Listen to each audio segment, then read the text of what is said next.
सोचना जीवन बनाता है। There is nothing either good और bad but thinking make it so. ये जो इंग्लिश का वचन है, अच्छा बुरा कुछ नहीं है। अच्छा बुरा का मतलब है सुख दुख। Thinking makes it so. उसको थिंकिंग बनाता है, सोच बनाता है। हम सोचते कैसे हैं? मेरे पास प्रायः लोग आते हैं, और ऐसे भी आते हैं जो कहते साहब ठीक है, और ऐसे लोग आते हैं जो महा उलझे, एकदम उद्वेगित, पढ़े लिखे हैं, कॉलेज में पढ़ाते हैं,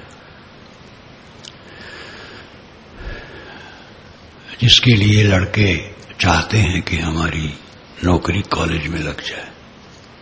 आजकल तो तनख्वाह अध्यापकों की भी बहुत अच्छी हो गई है।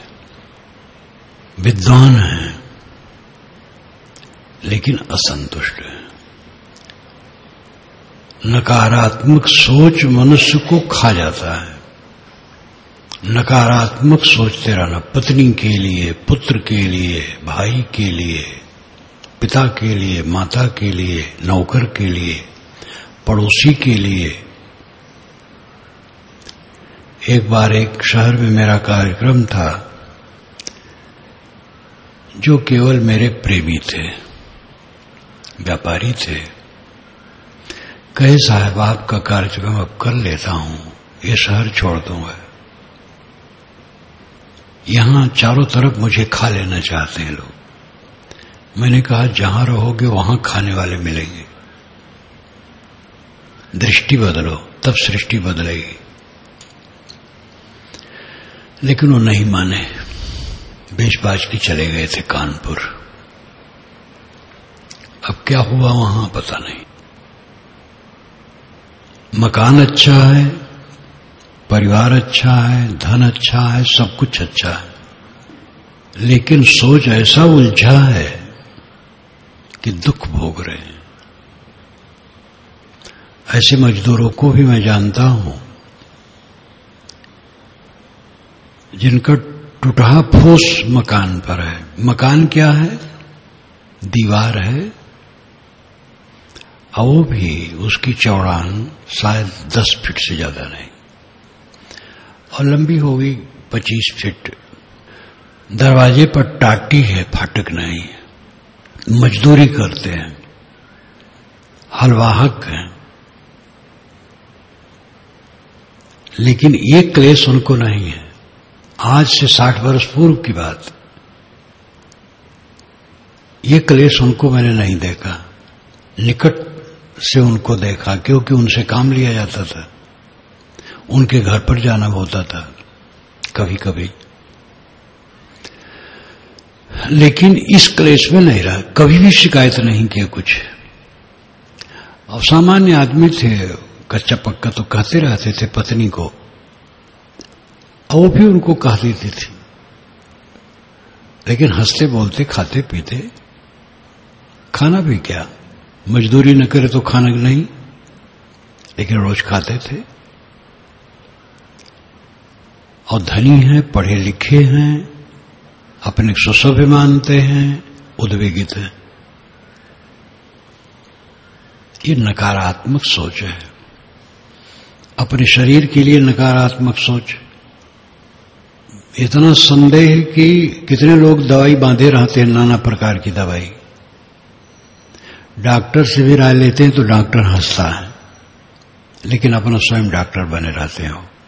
दवाई बांधने मतलब है रोगी होना। शौक रहता उनको दवाई बांधने का। दवाई तो मजबूरन खाना चाहिए। आज से कोई 30 वर्ष पूर्व A.K. गुप्ता मिलने आए, जो यहां के बहुत बड़े सर्जन। तो कहे साहब मुझे भी पथरी है। तो मैंने कहा ऑपरेशन करवा लो। क्या डर लगता है। मैंने कहा दूसरे फाड़ फाड़ करके बांटते रहते हो, तो हंसने लगे। मैंने कहा दवाई नहीं खाना चाहिए, दवाई और रोग पैदा करने वाली होती है, बहुत मजबूरन दवाई खाना चाहिए। मैं पानी पीता रहता हूं। मैंने कहा दूसरे के लिए तो लंबी लिस्ट बनाते हो। कहे साहब दूसरे को संतोष नहीं होता है इसलिए लिखना पड़ता है। ये पोल पट्टी है। तो अपने शरीर पर संदेह, माने रहते हैं रोग है, ये है, वो है, हम तो कमजोर हैं, दुर्बल हैं। एक महात्मा तो आए प्रीतम नगर में जब रहता था, तो कहे साहब खाने में इतनी सामग्री होनी चाहिए। लिस्ट दिखाए मुझे, ऐसा खाना चाहिए, इतना दूध, इतना दही, इतना घी, इतने मेवे। मैंने कहा धन्य हो महाराज, ये दिमाग खराब कर रहे हो अपना, महात्मा का वेश धरे हो। भूख लगने पर सात्विक सुपाच्य भोजन मिल जाए और वो भी कम खाए, सदैव कम खाए, नहीं तो अपच होगा। कल श्राद्ध के विषय में लिख रहा था, महाभारत में सब मसाला आता है। अब श्राद्ध में आगे अध्याय है कि देवता और पितर को अपच हो गया, वो परेशान हो गए। वो गुहार लगाए ब्रह्मा जी के पास कि महाराज श्राद्ध में खाते खाते अपच हो गया।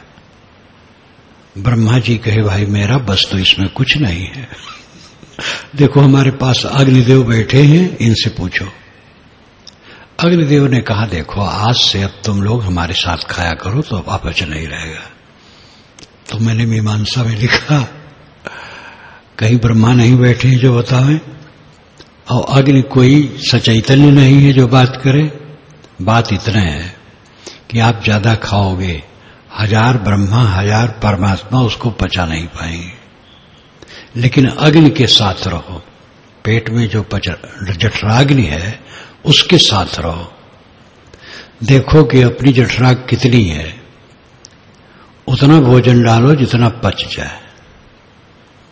और पचने का लक्षण है कि टाइम से खुली भूख लग जाए और टट्टी बंध के आए। अगर टट्टी बंध के नहीं आई है तो आपने ज्यादा खाया है। तो बड़ा मजेदार कि पितर और देवता सब घबरा गए, अपच हो गया। अब श्राद्ध में खाते खाते खाते खाते पकवान सब, और क्या दशा होगी। शरीर पर, अपने शरीर पर अविश्वास, असंतोष। मैंने तो कई बार कहा, एक ने कहा महाराज हमारी आंख बहुत छोटी है। मैंने कहा देख पाते हो कि नहीं? कहीं देखता तो हूं। और कमल सरीखे आंख तैरती रहे, ये चाहते थे। शरीर के अंग, रंग, आकार, ये सब की कल्पना, दुर्बलता, हरदम सोच सोच सोच। पत्नी ने कटु कहा नम्र बनो। बड़ों के सामने नम्र होना है, छोटों के सामने नम्र होना है, गुरु के सामने नम्र होना है, शिष्य के सामने भी नम्र होना है, पिता माता के सामने नम्र होना ही है, पुत्र के सामने भी नम्र होना है, स्वामी के सामने नम्र होना है, नौकर के सामने भी नम्र होना है। हम यह मान लें कि हमसे सब बड़े हैं, पूरी दुनिया के लोग हमसे बड़े हैं, सबसे मैं छोटा हूं। नम्र बने बिना कोई शीतल नहीं हो सकता है। बाहर का ऐश्वर्य कुछ लोगों के पास हो जाता है लेकिन सुखी नहीं रहते हैं। सुखी वह है जो नम्र है, निष्काम है। दान के विषय में अभी लिखना शुरू किया था। दान, गलत आदमी से दान न ले। राजा से दान लेना बहुत गलत है, कस के लिखा है। आगे लिखना है। तो ऋषियों ने दान का तिरस्कार किया, ये दान नहीं लेंगे, ये दान नहीं। राजा नाखुश हो गया, वो कृत्य यज्ञ किया, वो कृत्य पैदा किया ऋषियों को नाश करने के लिए। वो तो काल्पनिक अंश है, लेकिन उसके आगे भी बहुत मनोहर चीज है। तो गलत आदमी से भी दान न ले। राजा से दान लेने के लिए तो बहुत त्यागियों ने रोका है। अभी कल हमारे पास संदेश आया, पूछा तो नहीं कहाँ हो, शायद दिल्ली में हो यतीन्द्र, कोई एक अखबार में पढ़े हैं अच्छे लेखक का, तो ये महात्माओं का चित्र खींचा है। साईं बाबा से शुरू किया है और रामदेव तक आया है। बीच में बहुत लोग हैं, चंद्रा स्वामी, कौन कौन, धीरेन्द्र ब्रह्मचारी,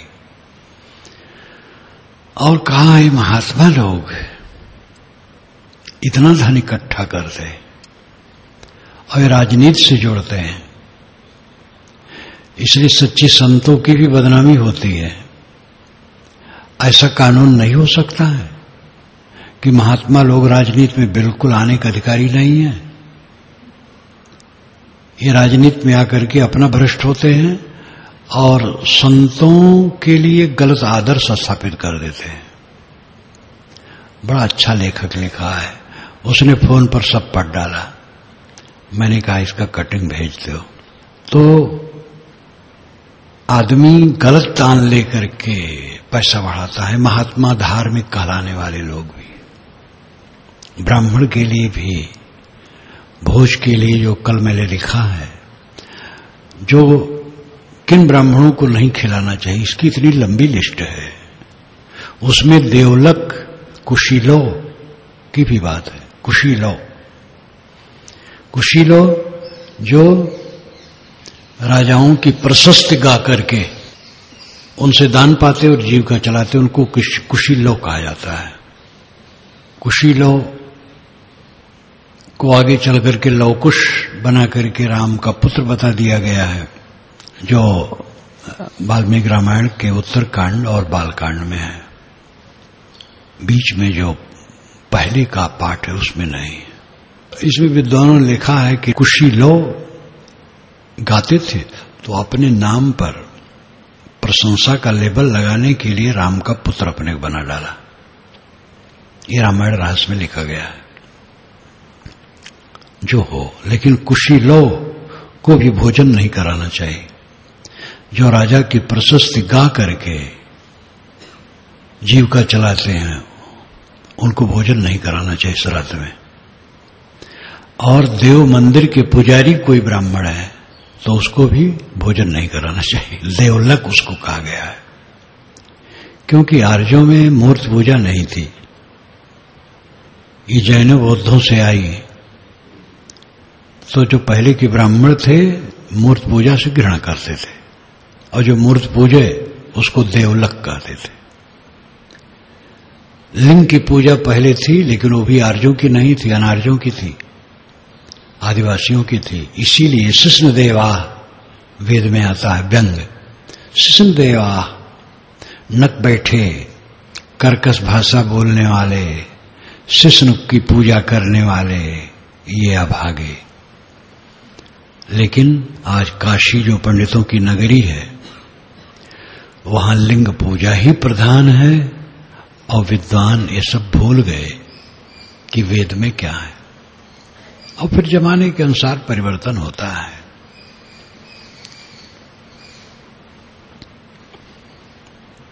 नकारात्मक सोच मनुष्य को खा जाता है। आजकल ये समस्या बराबर आ रही है, अंतर्जातीय विवाह। ऐसे लोग मिलते हैं, बहुत पीड़ित रहते हैं। मैं कहता हूं जहां लड़की आपकी गई है, जिस लड़के पर, उस लड़के को प्रिय दामाद मानो।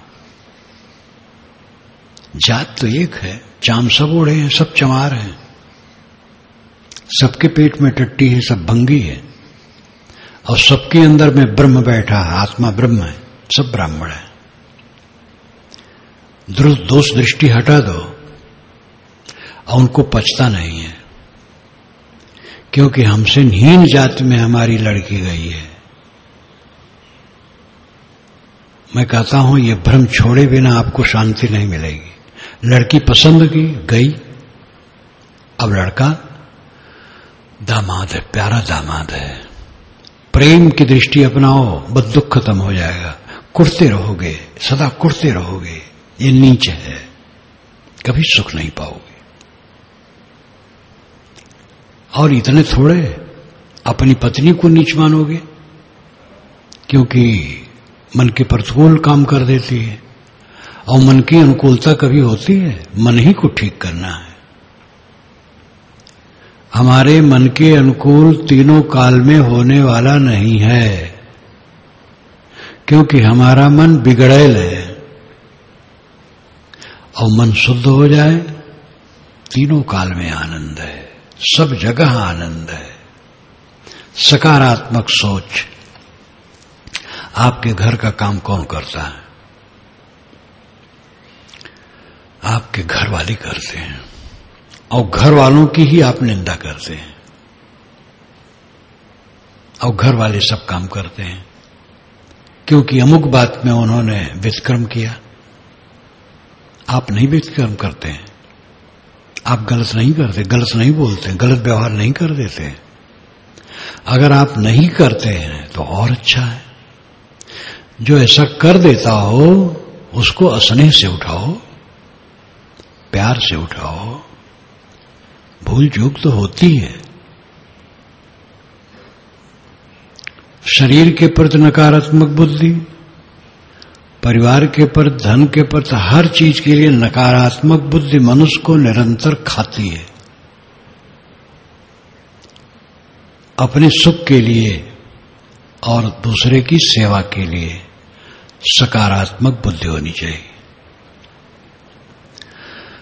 वही आदमी सुखी रह सकता है जो सकारात्मक बुद्धि रखे। सब समय मंगल है। ऊंच नीच स्थिति आवे, सम्मान आवे, अपमान आवे, फूल की बारिश हो, गाली की बारिश हो, दोनों में समान, वो सुखी रहेगा। और जो अपने मन के विरुद्ध कुछ भी पसंद नहीं करेगा, सदा जलता रहेगा।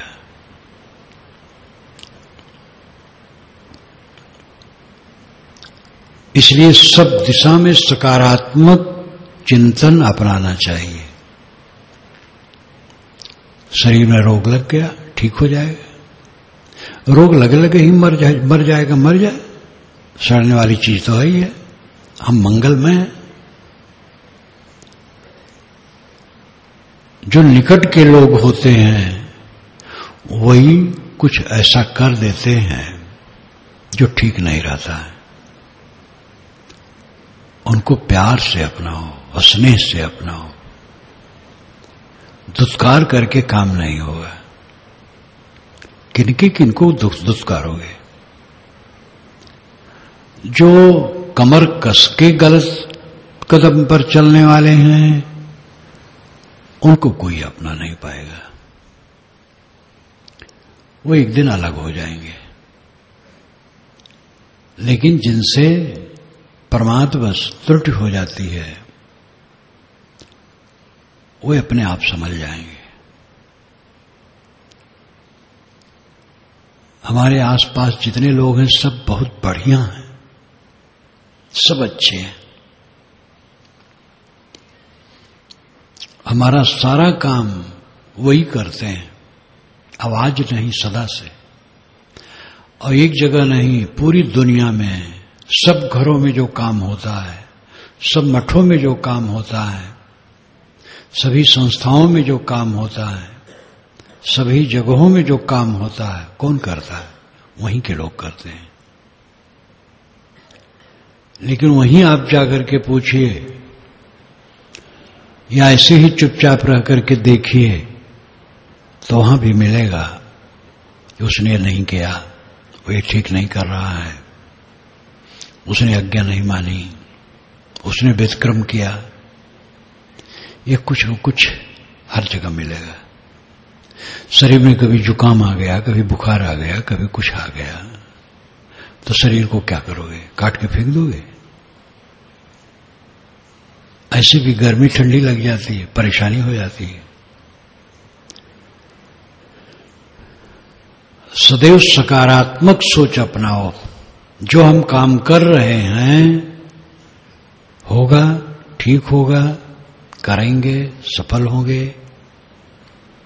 जो हमारे साथी हैं सब अच्छे हैं और सब रहेंगे ठीक से, वो अपना कल्याण करेंगे, सहयोग करेंगे, सब प्यारे हैं।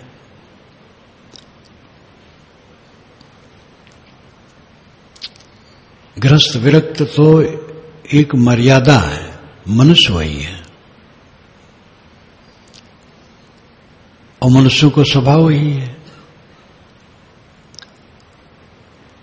साधु मार्ग में भी जितने आते हैं जीवन मुक्त होके तो नहीं आते हैं, जीवन मुक्ति के लिए आते हैं और उसमें अपनी शक्ति योग्यता के अनुसार वो उधर साधना करते हैं। धीरे धीरे आगे जिनको जितना परिश्रम करेंगे उनका सुधार होगा। यहां भी स्वभाव का मामला है। कई बात समझ में नहीं आती है, हम वो गलत करते हैं लेकिन सही मानते हैं, पीछे से लगता नहीं गलत है तो छोड़ दिया जाता है। हर आदमी ये देख सकता है, कई बात किसी बात पे निर्णय लो ठीक लगता है, पीछे से विचार करो तो ठीक नहीं लगता है।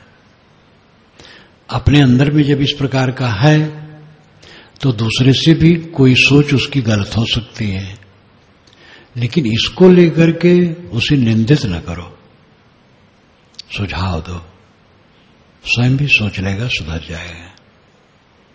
ये बात हर जगह है। गृहस्थ विरक्त तो भाषा है, श्रेणी है, अलग अलग क्षेत्र है, लेकिन मनुष्य वही है, आवश्यकताएं वही हैं। जैसे जहां भी मनुष्य रहेगा हर जगह उसको भोजन की आवश्यकता है, आवास की आवश्यकता है, वस्त्र की आवश्यकता है, रोग लगे तो चिकित्सा की आवश्यकता है, और भी जीवन धारण उपयोगी वस्तुएं जो होती हैं उनका उपयोग है। इसी प्रकार जहां भी मनुष्य है भूल चूक है, भूल होगी। रज तम सत्य ये तीनों गुण द्रव्यात्मक और मानस जगत में वर्तमान करते हैं। द्रव्यात्मक जगत जो स्थूल जगत है, पार्थिव। रचना रज, पुष्ट सत, क्षय तम, ये पदार्थों में चलता रहता है। दूसरा मानस जगत है, प्रसन्नता, ज्ञान, शांत, सद्गुण का प्रकाश है, क्रियाशीलता, गतिशीलता, बहिर्मुखता, रजगुण है, आलस, निद्रा, तम है। ये तीनों मानस जगत और भौतिक द्रव्य जगत में सब जगह वर्तमान करते हैं। आदमी भ्रमवश अनुचित निर्णय ले लेता है, कोई सुझाव है समझ जाता है तो बदल देता है, कभी कभी दूसरे के सुझाए बिना ही अपना ही आदमी निर्णय ले लेता है गलत था। इसीलिए किसी बात पर जब मन में कुछ हो तो उसके पीछे कुछ स्मरण आने देना चाहिए। विशाल देव ने कई बार इसको मुझसे कहा था, जब कोई बात कुछ करना हो तो उसके विषय में सैकड़ों स्मरण आवे जाए, विचार करे, तत्काल निर्णय न ले, तो समझ में आ जाएगा कि यह गलत है कि सही है। कुछ ऐसा होता है, साफ है, तत्काल निर्णय लिया, काम किया। आदमी से त्रुटियां हो जाती हैं, त्रुटियां जिससे हों उसको संभालने की जरूरत है, उसको निंदित न किया जाए। निंदित करोगे तो उसका और भी नुकसान होगा और अपना भी नुकसान होगा। कई पिता जोश में पुत्र को इतना कट कह देते हैं कि फिर बच्चे का हृदय बैठ जाता है, फिर नफरत करने लगता है माता पिता से। गलत करने वाला, गलत निर्णय लेने वाला, गलत सोचने वाला, गलत बोलने वाला तो बेचारा क्षम्य है, वो अपना गलत कर रहा है, अपना नुकसान कर रहा है, तो उसको स्नेह से उठाने की आवश्यकता है, प्रेम से समझाने की आवश्यकता है। लोग समझ जाते हैं, बदल देते हैं विचार। जो एकदम हठी होगा वो अलग विषय है, ऐसा अपवाद है, ऐसा होता है। एकदम आदमी हठी होता है तो अलग थलग हो जाता है, लेकिन ऐसे सब नहीं होते हैं, गलत विचार बदल देते हैं। जरूरी है सहृदयता की। सहृदयता के अभाव में अत्यंत क्लेश है, घर घर जलन है, तनिक भर नहीं सहना चाहते हैं। न पत्नी को सहना चाहते हैं, न पति का सहना चाहते हैं, न पुत्र का, न पिता का, न भाई का, किसी का भी सहना नहीं चाहते हैं। ऐसे लोग जलते रहेंगे और जलाते रहेंगे और कष्ट पाएंगे। अत्यंत सहनशील बनो, सबकी सह लो। बड़ों की सहना ही है, छोटों को भी सहना चाहिए, सबको सह लेना चाहिए। बड़ों का सहे, छोटों का सहे, सबका सहे। जो चारों तरफ से सहनशील हो जाता है वो अमृत हो जाता है, उद्वेग उसका बुझ जाता है। अंदर का उद्वेग बुझना ही भवसागर का सूख जाना है। भवसागर कहीं बाहर है, ये संसार भवसागर इसलिए कहा जाता है क्योंकि आंतरिक भवसागर का ये आलंबन है, इसी से भवसागर बनता है। प्राणी, पदार्थ, परिस्थिति, अवस्था इत्यादि देख सुन करके पांचों विषय राग बना करके उसका विकार मन में इकट्ठा होता है तो भवसागर बनता है। तो अंदर का भवसागर जिससे बनता है बाह्य जगत से बनता है, लेकिन जो पीड़ित करता है वो हमारे अंदर का भवसागर पीड़ित करता है। ये पेड़ पल्लो घर द्वार ये हमें नहीं पीड़ित करते हैं, जो इससे बना हमारे चित्त में राग द्वेष है वो पीड़ित करता है। इसलिए चित्त का भवसागर जिसका सूख गया उसका बाहर का ये पेड़ पौधा आदमी परेशान नहीं करेंगे। जो लड़का कहा नहीं मानता है, हम नम्र रहें, उससे बात प्यार से करें, वो ठंडा हो जाएगा, फिर सुख लगेगा। अब उन्माद किया, आप और गर्म हो गए, उसको और फर्क लगा, सामने बैठना बंद कर दिया, बोलना बंद कर दिया, तकलीफ बढ़ती चली गई। प्यार करके बात कर लिया, पीठ थपथपा दिया, उसकी गलती पर ध्यान नहीं दिया, प्यार कर लिया, फिर वो गलती को भी सुधारेगा। इसलिए नकारात्मक सोच त्याग देना चाहिए। कम धन है, कम धन में, आपसे भी कम धन में लोग गुजर करते हैं। क्यों कम धन है? न्यूनतम आवश्यकता भोजन है, उसके बाद कपड़ा है। धरती माता तो बहुत लंबी चौड़ी है, सोने की जगह मिलेगी, कम क्यों है? ये सारा संसार प्रकृति का ऐश्वर्य आपके लिए है। कोई रोक सकता है प्रकृति का? प्रकृति की जो ऊर्जा है, वैदिक युग में छुआछूत ऊंच नीच की भावना नहीं थी। अछूत आदमी होता है कहीं है ही नहीं है। आगे चल करके पुरोहित वर्ग इतना कंजूस हुआ, इतना चूड़ी कसा कि शूद्र से बात कर लेना महाअपराध है। बचपन में मैंने एक पुराण में पढ़ा था, एक ब्राह्मण शूद्र से बात कर लिया था तो सभी ब्राह्मण उसको आजाद कर दिए, तो पृथ्वी भर के तीर्थों में घूम के आया तब स्वीकारे। लेकिन होता क्या है, आपकी सांस हमारे सांस में आ रही है, सबका सांस सबके सांस में जा रही है, सबके शरीर का विकार सबके शरीर में जा रहा है। इसको कोई रोक सकता है? छुआछूत की भावना बढ़ाते बढ़ाते इतना हद कर दिए कि पूरी दुनिया में किसी शास्त्र में इतना विकार नहीं है जितना विकार हमारे यहां हुआ। और सब तुर्रा ये कि हम वैदिक हैं और वेद से उनसे कोई लेना देना नहीं है।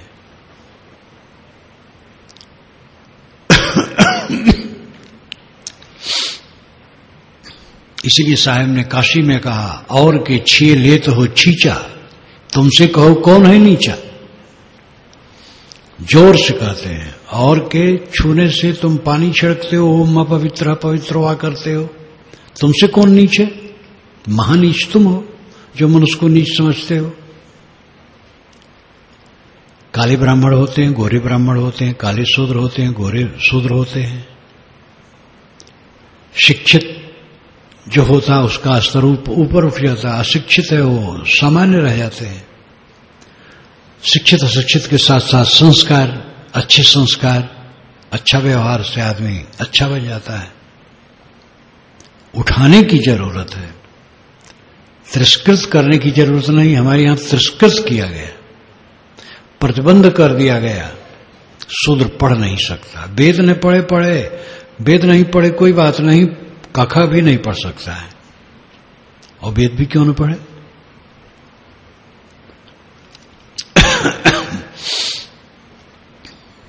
ये हृदयहीनता की बात, और सैकड़ों सैकड़ों वर्षों से, हजारों हजारों वर्षों से किसी को बुरा नहीं लगा। अच्छे विद्वान हुए, किसी को बुरा नहीं लगा।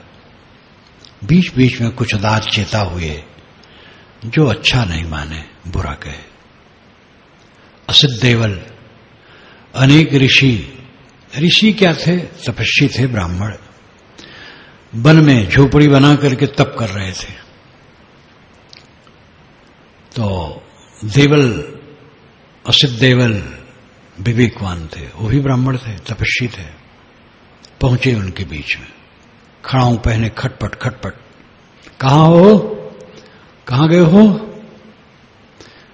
ब्राह्मणों ने सोचा कैसा भाई अशिष्ट आदमी आ गया। सब निकले, असित देवल हैं, सब उनके चरणों में झुक गए। आश्चर्य हुआ, ऐसा कैसे बोलते थे असित देवल, इतने सभ्य। असित देवल ने कहा, तुम्हें ब्राह्मणत्व का बड़ा अहंकार है। ये बताओ, तुम्हारे पहले की 7 पीढ़ियों में तुम्हारे घर की महिलाओं ने दूसरे से गर्भधारण नहीं किया है? कहे तो हम नहीं जानते। कहे तब कैसे तुम अपने को शुद्ध मानते हो? खूब कस के फटकारा है असित देवल ने। असित देवल शब्द वैदिक साहित्य में भी आता है। तो बीच बीच में विचारक कुछ थे, लेकिन ऐसा समर्थ रूप में कहने वाला नहीं हुआ। बुरा नहीं लगा लोगों को। स्वामी शंकराचार्य के भाष्य को वेदांत में जब पढ़ा, शूद्राधिकरण, शूद्र और स्त्री का अधिकार वेद में नहीं, तो मैंने सोचा वाचस्पत मिश्र जो स्वामी जी के भाष्य पर भाष्य किए और अनेक दर्शनों पर भाष्य किए, जिनको 12 दर्शन कानन पंचानन पंडित समाज में कहा जाता है, 12 दर्शनों के जंगल के सिंह, और काफी व्यवस्थित। मैंने सोचा वो जरूर सुधारे होंगे, तो उनका भाष्य पढ़ा। तो शुरू में तो कहा बेचारे शूद्रों को क्यों ना अधिकार दिया जाए, क्या उनका कल्याण नहीं चाहिए? कहा, लेकिन फिर बड़ी युक्ति से कहा कि उनको अधिकार नहीं है, शूद्रों को, ऋषियों को अधिकार नहीं है। मैंने कहा सब गोबर गणेश कर दिया वाचस्पत मिश्र ने।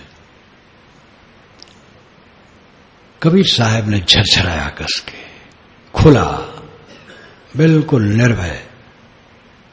शुद्ध मानवता की जरूरत है। मानो बनो, मानो हो, मानो रहो,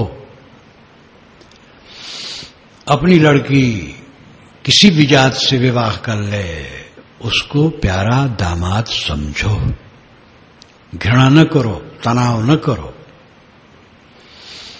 बाल बच्चे, परिवार के लोग, आपस के लोग ऊंच नीच कह दे, ऊंच नीच बरते, उनको प्यार से स्नेह से गले लगाओ, वे सुधर जाएंगे। नकारात्मक बुद्धि ना अपनाओ। शरीर में रोग है, चला जाएगा। कष्ट है, कष्ट बदल जाएगा। जितना अन्न पानी है बहुत है, जितनी चीजें हैं बहुत है। धन के लिए, परिवार के लिए, साथी के लिए, शरीर के लिए, सब बातों के लिए सकारात्मक बुद्धि होनी चाहिए। सकारात्मक बुद्धि वाला, सकारात्मक सोच वाला कभी दुखी नहीं होता है और उसका अभियान सर्वदा सफल रहता है। इसलिए नकारात्मक सोच त्याग देना चाहिए और सकारात्मक सोच अपनाना चाहिए।